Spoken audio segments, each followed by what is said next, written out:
कल्पना कीजिए, अगर कोई आपको बता दे कि आपके पास ज़िंदगी के सिर्फ 10 मिनट बचे हैं, तो आप क्या करेंगे? पैसा गिनेंगे, मोबाइल चलाएंगे या किसी अपने को याद करेंगे? आज की कहानी एक ऐसे आदमी की है जिसे आखिरी 10 मिनट में समझ में आया कि वह पूरी ज़िंदगी क्या खोता रहा। कहानी इस प्रकार है। विक्रम एक बहुत बड़ा बिजनेसमैन था। उसके पास पैसा था, नाम था, शोहरत थी, लेकिन उसके पास समय नहीं था। पत्नी कहती, थोड़ा समय हमारे साथ भी बिताओ। बेटा कहता, पापा मेरे स्कूल में फंक्शन में आ जाना।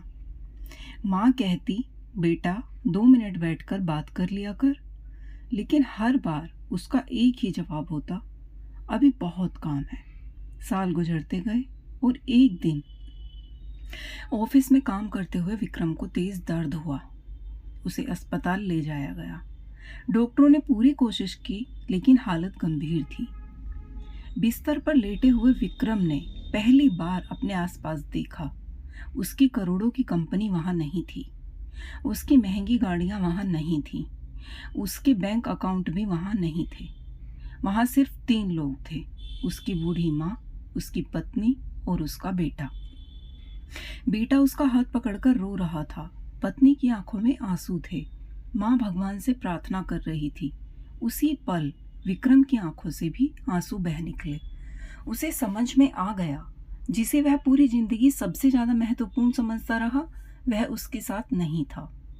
और जिन्हें उसने सबसे कम समय दिया, वे आखिरी समय तक उसके साथ खड़े थे। कांपती हुई आवाज में उसने अपने बेटे से कहा, बेटा माफ कर देना।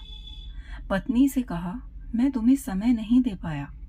माँ का हाथ पकड़कर बोला, माँ मैं फिर से आपका छोटा बच्चा बनना चाहता हूँ। माँ रोते हुए बोली, बेटा माँ के दिल में बच्चों के लिए कभी देर नहीं होती।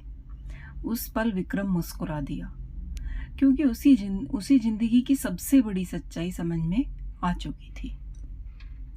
दोस्तों, जब इंसान इस दुनिया से जाता है तो उसे इस बात का दुख नहीं होता कि उसने कम पैसा कमाया। उसे दुख होता है कि उसने उन लोगों के साथ कम समय बिताया जो उससे सबसे ज्यादा प्यार करते थे।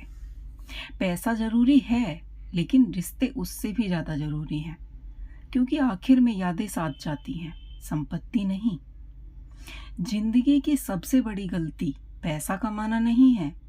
जिंदगी की सबसे बड़ी गलती उन लोगों को खो देना है जिनके लिए पैसा कमाया था। तो धन्यवाद दोस्तों। कैसी लगी आपको आज की कहानी?